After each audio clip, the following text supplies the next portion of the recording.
Hey, welcome to the show podcast. My name is Logan Wells. I'm here with former major leaguer, all-star Scooter Gennett.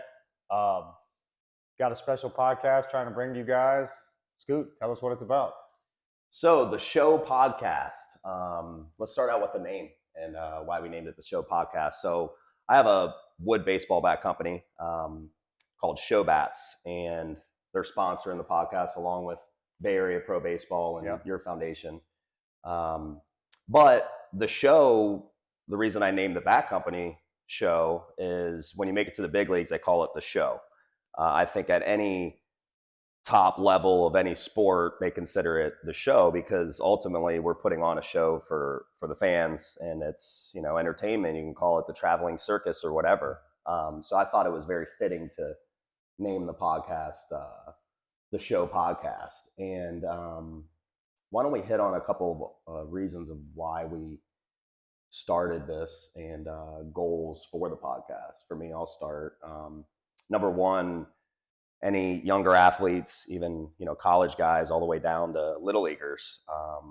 We really want to give you advice. I think we both have a lot of knowledge on drills, certain goals you should have, and just kind of how to handle all the ups and downs in baseball. So for me, the younger athletes and also their parents, being a parent or parents ourselves, we're starting to realize how important we are in the process of the younger kids' path in baseball and or any sport for that matter. So not only the players, but helping the parents, and then also any guests we might have. I think it's important for them to tell their story. So we have an opportunity now to tell our story and do it on a podcast to where anyone can search it and find it, and it's there forever, unless we were to take it down for whatever reason, which I don't think we plan on doing. So having our guests on to be able to share their story, give advice to the youth, and also any charities or any philanthropic things that are in their heart that they want to express and get the word out. I think that to me is three really good reasons to start this. I mean, I'm with you. I think we initially we sat down and we said, hey, we're going to try to get to the player. We're going to try to get to the parent. Mm-hmm. In your situation, the fan. And at the same time, too, both of us seem to be big in the community and giving back and helping out and doing whatever we can. So from the philanthropic standpoint, from the non-for-profit standpoint, trying to do what's right from your heart standpoint, right? So whatever guests that we have going forward, we're going to try and give them opportunities to elaborate on the good things that they do and see where we can go from there. Yep. I love it. I love it. Let's talk a little bit, Logan. Let's start with you because, I mean, people can Google my name and find out a lot of stuff that maybe I don't want them to find out. But, when I Google your name, there's a few things that pop up. Yeah. But just explain to the audience or whoever's going to listen to this great podcast, a little bit about yourself, your story, like your baseball background, your kind of from when you were young to where you are now. So I started. I'm from Manatee County. Grew up playing Little League. Did all that. Played in North River Little League. Did the whole nine over there. Started off a travel ball, 12, 13-year-old, around there with the Sarasota Snappers. Nice. Yeah. Had some G's that played in that organization. So it was fun doing that. Went to Palmetto High School. Was fortunate enough to play varsity baseball as a freshman. So got to do that. You're was bad. Cool. You're bad. Yeah, that's my Google stuff. No, but got to do that as a freshman, and that was cool. From there, played with some really really good local players in the area. So got to play. I mean, off top of the head, Ryan Kennedy went off University of Florida, played University of Tampa. The dude won everywhere he went. I think he went to got drafted by the Angels or someone like that, if I'm not mistaken, and won where he was there. Great guy, Ryan Kennedy. Yep. Might need to get him on Yep. later. Who you and I met through. Ryan Williams was a really good high school baseball player. Went on to play college, played at University of Tampa.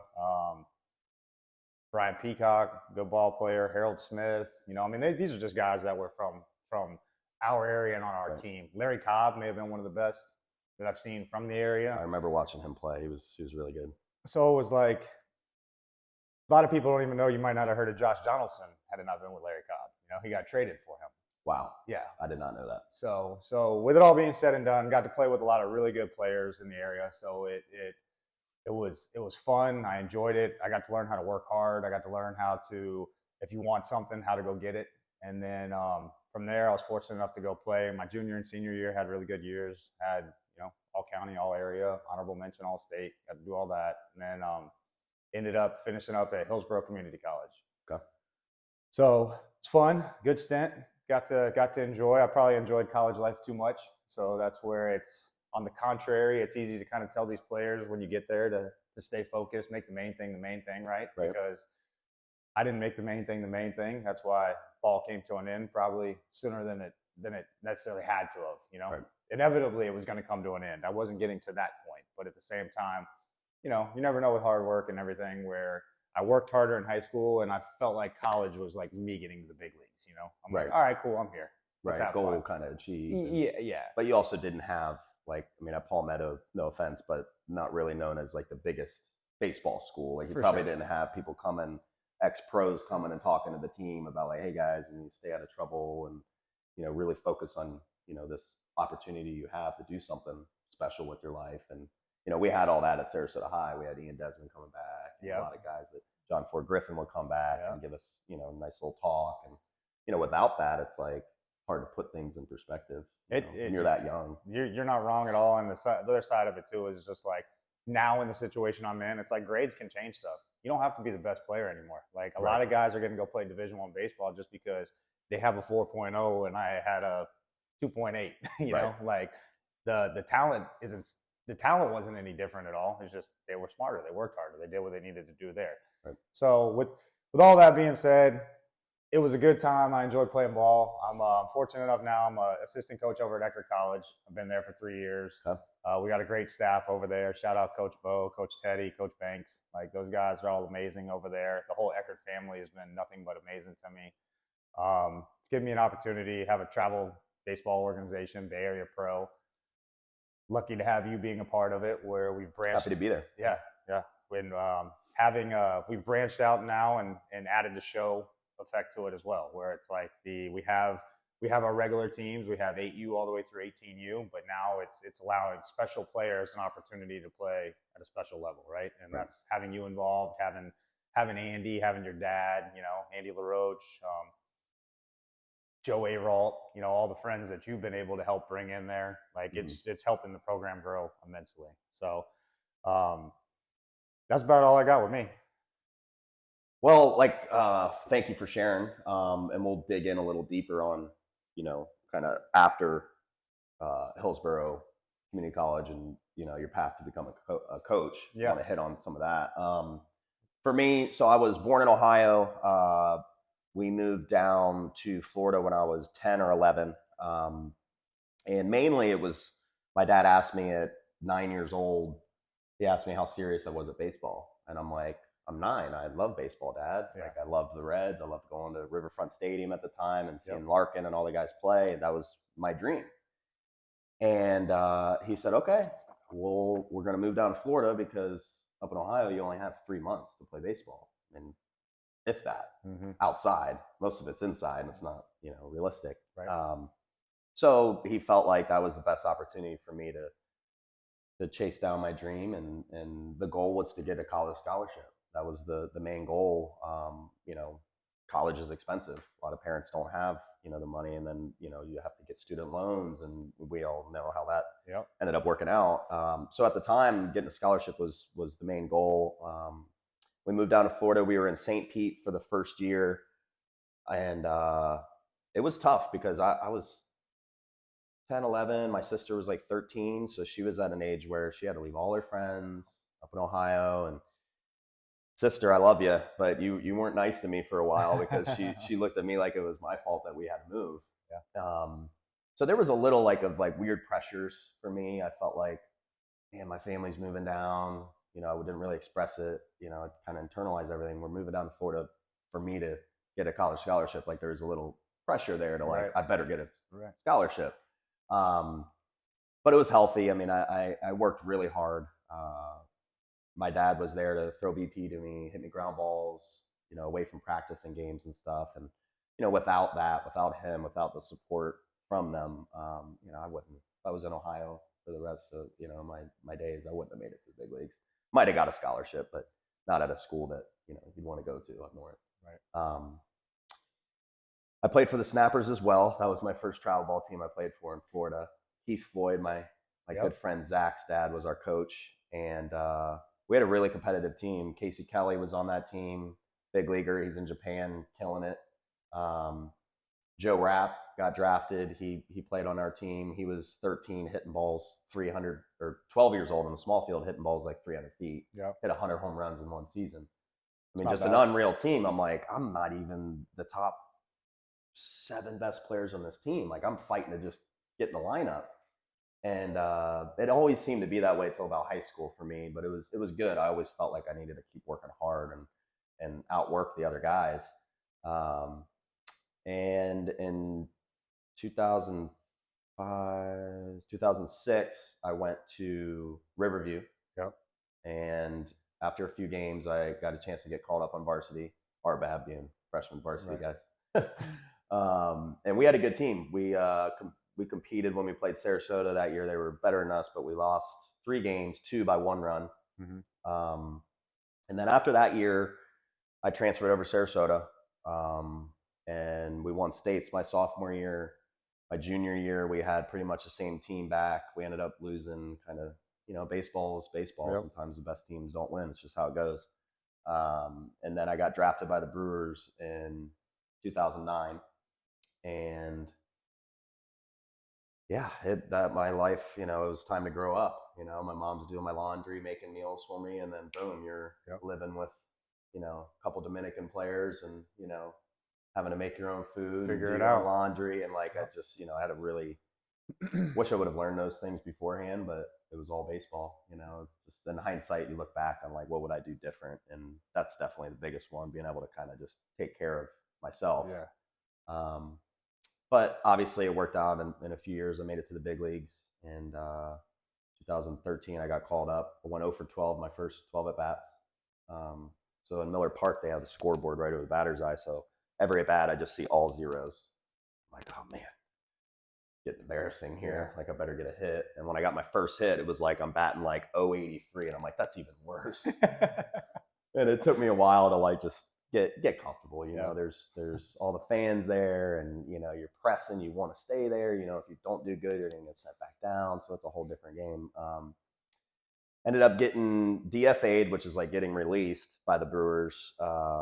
My first year of arbitration, and then I got picked up by the Reds almost simultaneously, and that was my dream, to play for the Reds. As a youngster, it was blowing out birthday cakes, like, oh, play for the Cincinnati Reds one day. And so for a while, I was like, am I like, pinch me, wake me up? Like, this is just kind of so surreal. And I was on the bench for the first couple months, kind of like a platoon utility player, which was deserving. Peraza was the second baseman at the time, had a good year before, and Brian Price, he stuck with his guys, and seemed like it took me to hit 4 home runs in one game to be able to get in the everyday lineup. Yeah. Which is a crazy story. We'll talk about that another time. But yeah, in 2019, I had a bad injury. Last day of spring training, tore my groin off the bone. And I just knew, I was like, man, this is a bad one. It's going to be a while. Didn't get surgery. I got PRPs, where they draw your blood out, spin it, inject it in, which was probably the worst part. Getting a shot right in there was tough. And I kind of rushed back, didn't play very well. And then that off season, just didn't get any good offers. Got a bunch of non-guaranteed deals where you got to make the team out of camp, which is no problem, but they didn't want to give me any incentives. Mm-hmm. Like, I'm thinking, if I had 300 with 20 plus home runs, like, better pay me for it. For sure. They're like, no. I'm like, well, I'm done. Then COVID happened. They sent all the guys back from spring training, and I kind of looked smart, like, oh yeah, knew that was coming. Not really. No one did. And that was pretty much it. And I think being at home, spending time with the family, it's like the things that really matter in life. Family, friends, and having the time to really connect with them. Like, every off season, you'd have 3 or 4 months to get ready, and it seemed like I was still in that baseball mindset of like, kind of like letting all the outside noise go, like not real conversations, just kind of being short, like, oh, okay, cool. But like having that time to be around the family for 5, 6, 7 months, it's like, man, I like this. I want more of this. And I was blessed enough to make enough money to not have to feel like I have to play anymore, which is nice. And yeah, that was kind of my transition from the end of my playing days, and then now started coaching out at Babe Ruth a few years back. And that was the next question I was going to ask you. What we heard you're coaching now. Obviously, you're part with us with everything. But what brought you back to the game as a coach? Like, where can we find Scooter Gennett out on the field right now? You can find me coaching out at Sarasota Babe Ruth.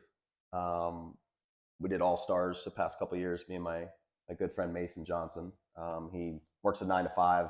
Print My Tees is his business, and his after work goes and coaches. And I mean, I don't know how he does it. I don't work a 9 to 5, so I'm like, man, this 2-3 times a week stuff's kind of hard. He's like, come on, bro. Give me a break. But yeah, we're volunteer coaching out at Babe Ruth, and it's great. You got a mix of competitive players. Like I play Babe Ruth to get weekday at bats, and you know, you meet new players and new kids, and I don't know. It's I was always the guy that I felt like I still needed to work really hard. I wasn't the best player on the team. And then you play Babe Ruth and it's like, man, I'm actually the best player on my team. Now I need to help these other guys get better. Yep. So I think that's really important for like those players out there that all you do is play travel ball and, you know, you're just focused on you.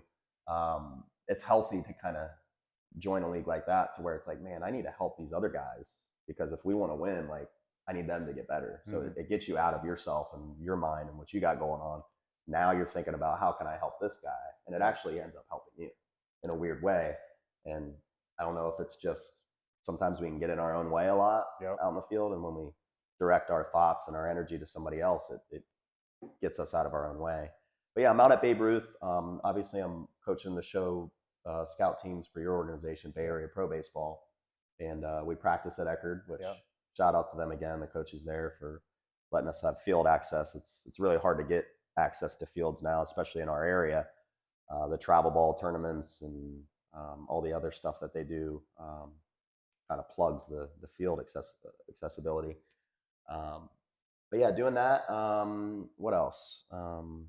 We got a bunch of camps we're always involved in. Yeah, camps, golf events. Yeah. I mean, around here we have so many courses. It's great weather, especially this time of year. I think the 23rd is your 25th. The 25th. We're doing your Logan Wells Foundation golf fundraiser, which is fun. Where's it at? It's at River Wilderness. Okay. So nice. Yeah, good course. Noon shotgun start. How many foursomes? Got one foursome left. Just had somebody back out. As a matter of fact, was sold out as of yesterday. Have one left. So they had unfortunate circumstances come up. So happens. It's someone else's gain if they're able to come into it, right? Blessed enough, obviously, to have you out there. A good friend of mine, Ahmad Black, won a national championship at the University of Florida. Looking forward to meeting him. Yeah, he's a good dude. One of my close friends. Especially after the documentary, I want to. Oh yeah, the Swamp Kings. Yeah. That was cool. I feel like that should have had like 6 more episodes because they had to like fast forward over a lot. Like there's a lot there. There's a lot missing too. Yeah. But it was good, and I was happy for him. And then at the same time, you know, there'll be other guys out there. Carl Everett was out there last year. Nice. Riedel Anthony, hoping to have him back. Gary Sheffield, you know, it's a household name. That helps. So what a guy. Yeah, good dude. What a stance too. Yeah, right. Made that thing look like a toothpick. Bonds wasn't far off on the left-hand side though, right? Gary had the he had it. He had the quickness about it. Yeah.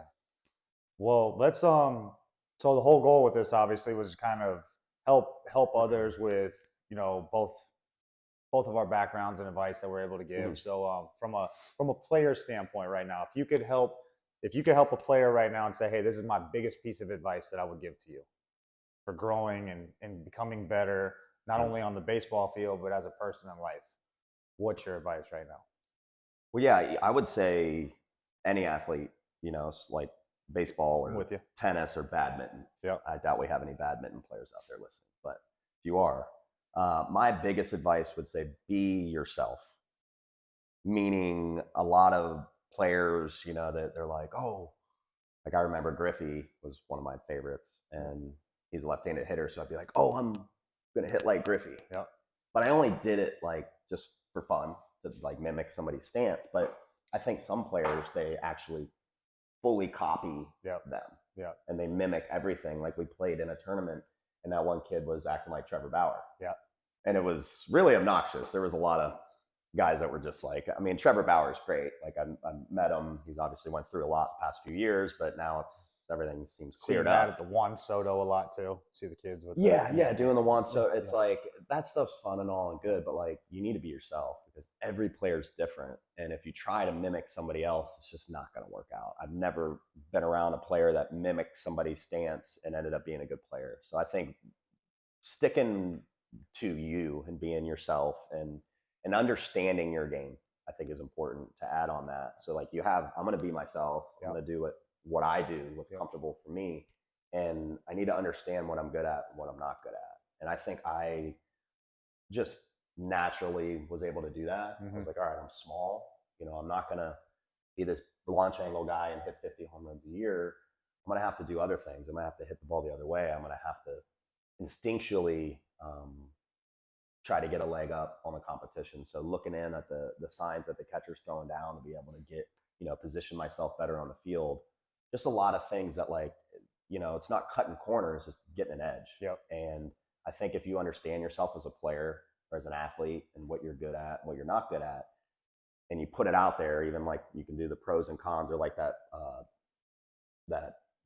bubble sheet where you have the two bubbles, you intersect them in the middle. Yeah. Let's just get rid of the middle. Let's just go good and bad. Right.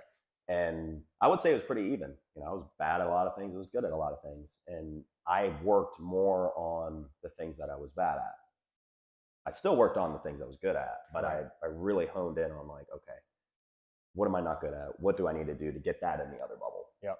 And I think if you don't understand yourself as a player, you're never going to be able to figure that out. Yep. So I think that's my biggest advice for any athlete is understanding yourself as a player, and all your work that you do, you need to have a purpose for it. And where am I working? What's going to benefit me? And this is obviously stuff away from your normal team practices or your team. Like if that's all you're doing is the practices with your team, then Ace Hardware is looking for people to come work all day. I love Ace Hardware. So obviously, we touched on the player side of it. What about the parent? So that's rough, right? So like my 2 cents with it real quick, right? So touching on the parent is the player side of it. First off is like I'm a body language guy too, where it's like you better be really good if you're gonna have bad body language in any sport you play in. Yeah. So it's like you show a lot of don't wear your emotions on your sleeve.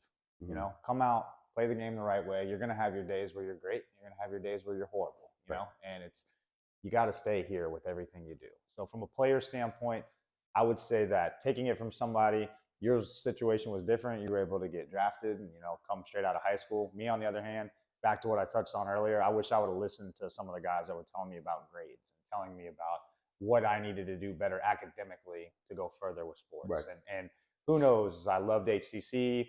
I had a lot of good relationships, but who knows where I could have played had I had a 3.8. Right. May have been a different scenario. May have been any Ivy League school you wanted. You have no idea. Like, we have a kid, Jacoby Davis. Shout out to him. He's over at Cornell University right now. Like, I hope he gets to go to the next level. He's a dude. He's a big kid. Like, I hope he gets drafted. If he doesn't, like the connections he's making at Cornell, like he's gonna be fine in life. Right. So it's just don't be so narrow-minded. Like, try to be open, try to think of the big scheme of things. And it's like, weirdly enough, we all had that cliquey little thing where athletes hung out with athletes and this and that. And it's like, weirdly enough, like as you get older, you find out like the kids that kind of got poked and made fun of, those guys are the bosses most of the time. Yep. So it's like, and me going to college, I got to learn that. So staying on focus with it, it's like, don't be narrow-minded, focus on your grades, clean up the body language. From a parent standpoint, it's the body language too, to a certain degree. And we have a lot of parents that have no problem, being very vocal on how they feel with things. And, that's fine when you go home. You're entitled to your opinion. You're all right with that.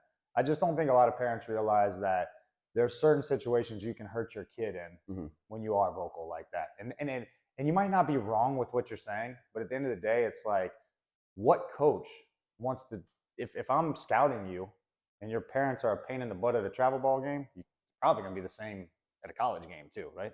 Right. So who wants to bring that in? Now you better now back to the other thing. Everybody's got a different battery life. Hey, if you're Scooter Gennett and you're a dude, okay, I'll deal with your parents being a pain in the butt in the stands if that's the case. Yeah, it's But just something that's not going to help them. It's not at all From the recruiting standpoint, especially.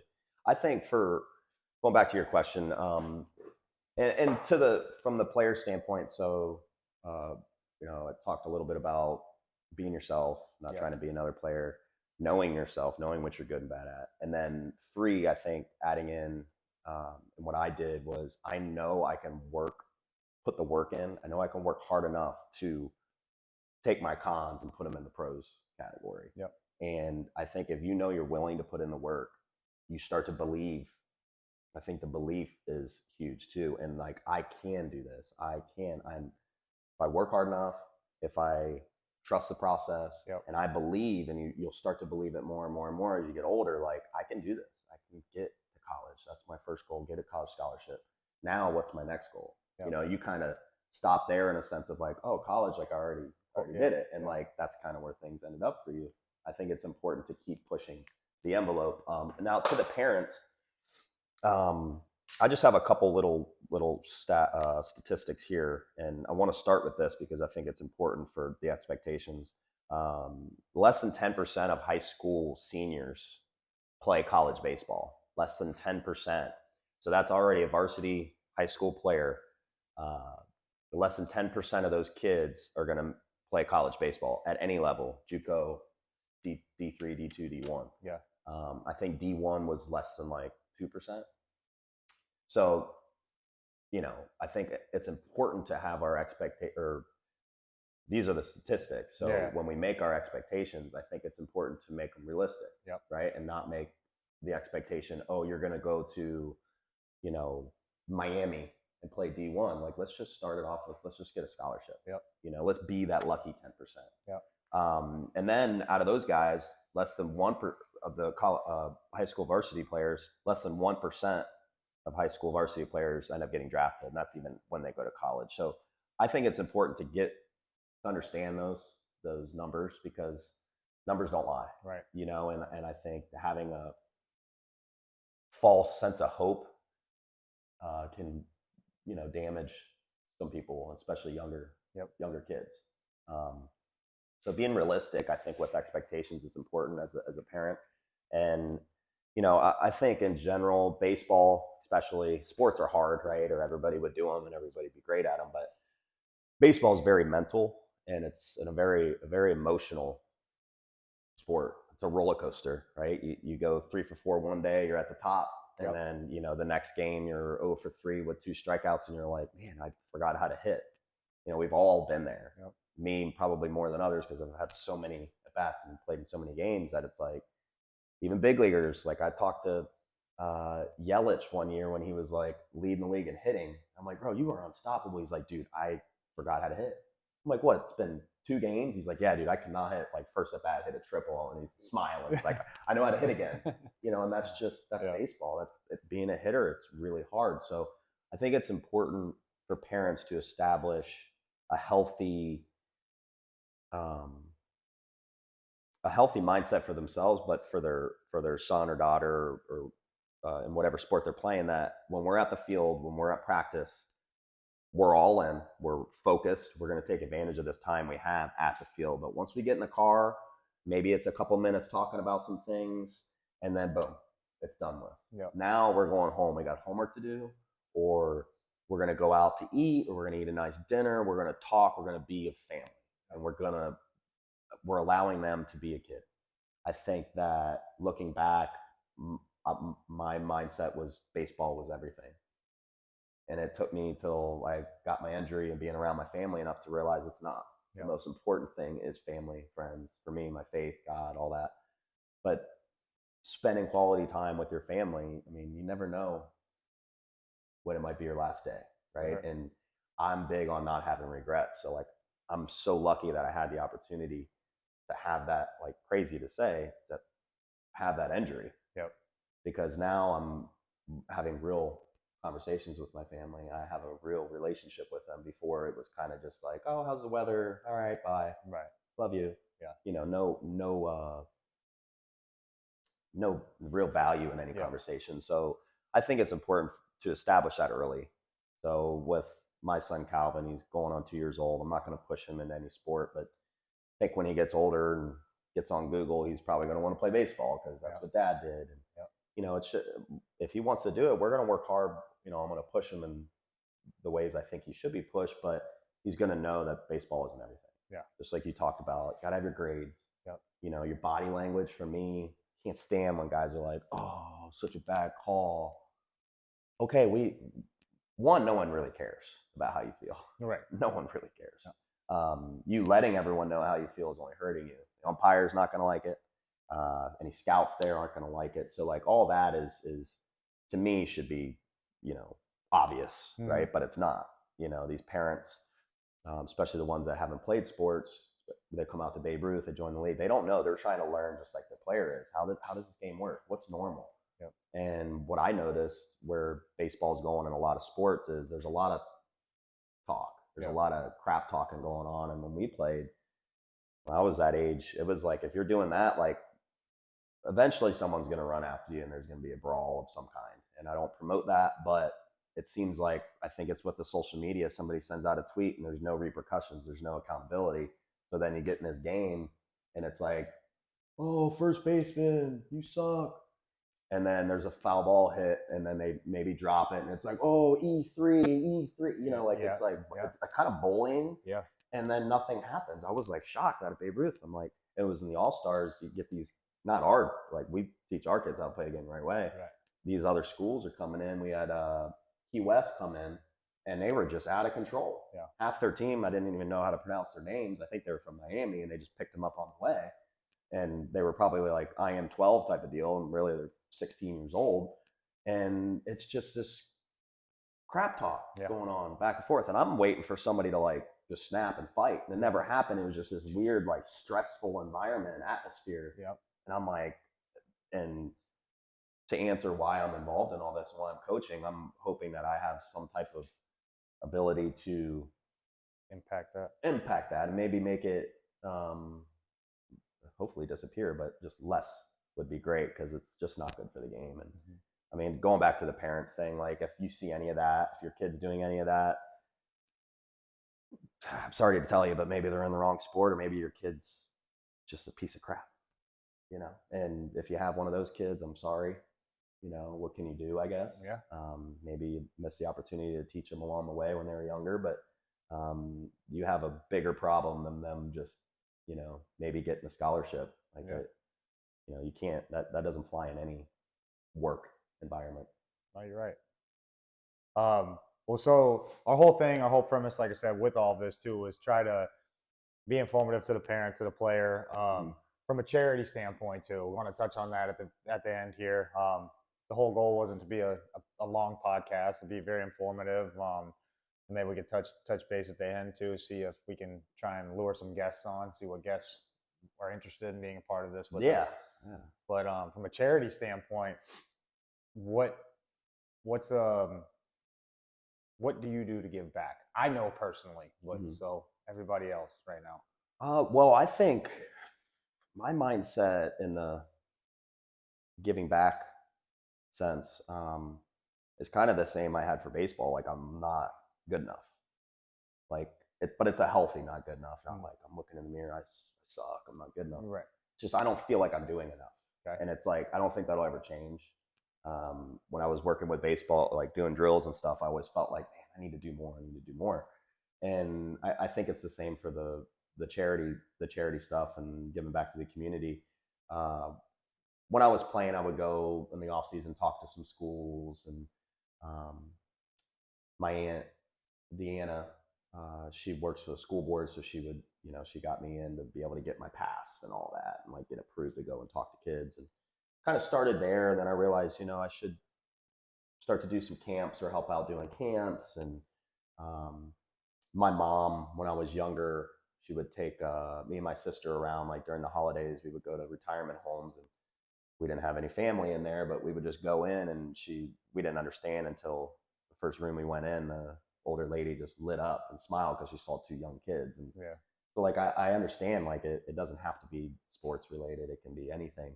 Um, but right now, what's really in my heart is Babe Ruth. They're a 501c3, so any money donated there, you can get some tax deductions, especially from small businesses. Your foundation, Logan Wells Foundation, I like 501c3 as well. Yeah. Being able to sponsor players to play travel ball, it's obviously expensive now. I think all the parents realize that. If you're on a team or in a travel ball organization that they don't do scholarships for players, I think you're probably in the wrong organization. Because obviously their main focus is making money. And I think for us, it's if we can help one kid, be the difference. Like, man, if Coach Logan didn't sponsor me that summer, I wouldn't have got seen. Or, that's like why we're doing it. We're not doing it for the recognition. We're doing it because we're trying to make an impact. Yeah. And I love being a part of stuff like that. So those are the baseball related things that I'm doing. Boys and Girls Club is in my heart. Do some stuff for them. Jeremy Shelby is a good friend of mine. I'm gonna talk to him about getting him on as a guest. He played professional baseball, and now he works for called Elite Life, and they're advisors or financial advisors, but really they go beyond that. They're almost like kind of think of it as like a concierge when it comes to an athlete. Like, hey, I need insurance. I don't know who to call. Yeah. Okay, we have people. Or oh, I want a will, write up a will, because what if I get in a car accident? They got guys for that. So they do a lot of stuff, but he's heavy in the community. He does a lot of good stuff with Boys and Girls Club, and he's helped me and he's pushed me to continue to just kind of be creative and think of stuff, new stuff to do in the community. And yeah, I mean, as of now, that's kind of where my lane is when it comes to giving back. Doing a celebrity, I don't consider myself a celebrity, but going down to Cool today, tomorrow, to play in a softball game for United Way's throwing it on, but it's for local Manatee County and Sarasota County. The money's going back to the heroes and first responders and their families, which is really cool. Andrew Jones out there with you. Yeah, now that's a celebrity. Yeah. I don't know about me. I had one good game. But yeah, that's where my heart is right now. And yeah, it's cool. But like I said, I feel like I need to do more. Yeah, and I think it's a positive thing. I'm in the same boat as you. Obviously, you and I have held multiple camps together. Used both of our resources to putting them together, bringing in guys. We've done free ones, which we've got a huge, great response from the community from. Had a lot of people coming out to those. The Coach Logan Foundation, obviously, we have a golf tournament coming up. Looking forward to that, getting out there, having everybody out there with that. My bigger things too is like being able to make a direct impact, like on the kids' labs. And it's like at the end of the day, the dude doing the camera for us right now, we'll pull him out here in a minute. But like the dude doing the camera for us, like I've had him since he was a puppy, brought him all the way up, and now he's turning into a man. He's out here doing marketing for us, holding that side of it down. It's hard to not even get teary-eyed when you talk about it. Weird as it sounds. I ain't gonna lose it though. No. But it's like, but it's like goes to show, yeah. Yeah, but I mean that's how passionate you are about it. Like he had college opportunities, he could have gone on to play had he chose to, but he was like, hey coach, I'm gonna go to school for marketing. Can you help me follow that lane? Right. Next thing you know, he's back there dropping shit in the middle of the podcast. Hey, no one's perfect, right? No, we are. No, that's awesome. Yeah, speaking of, so we got guests we're going to have come on. I think we start local. Yeah. We have people actually come either here, we'll go to them and do it. And I think a lot of the people that are going to be listening are going to be local people. So I think it'll be good. They will know who they are, but maybe some of my fans, you might have never heard of them, but they're people that have really impacted this area. And, I'd like to get my coach from Sarasota, Clyde, on. For sure. I mean, he's got over 900 wins as a high school coach. We only played 30 games a year. Yeah. So, I don't even know how that's possible. Yeah. We won a lot of games, but a lot of talent coming through there. I want to give parents and players perspective of the people that are in control or have some type of control in what they're doing. So your coach, right? Or for you recruit for Eckerd as well as coach. Yep. Like getting your perspective on that. I think when I was playing, I always wondered, like, do they like, does the coach talk to colleges for us, or like, you have all these questions, Yep.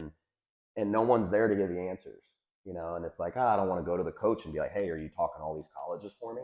So, having someone like him on explain like how all that works, I still don't know. Yep. I think it'd be interesting. And then maybe in the next episode, we could talk about your perspective on what are you looking for in a player when you go and watch? Are you just looking for the power of the arm, or are you looking for the makeup? Yep.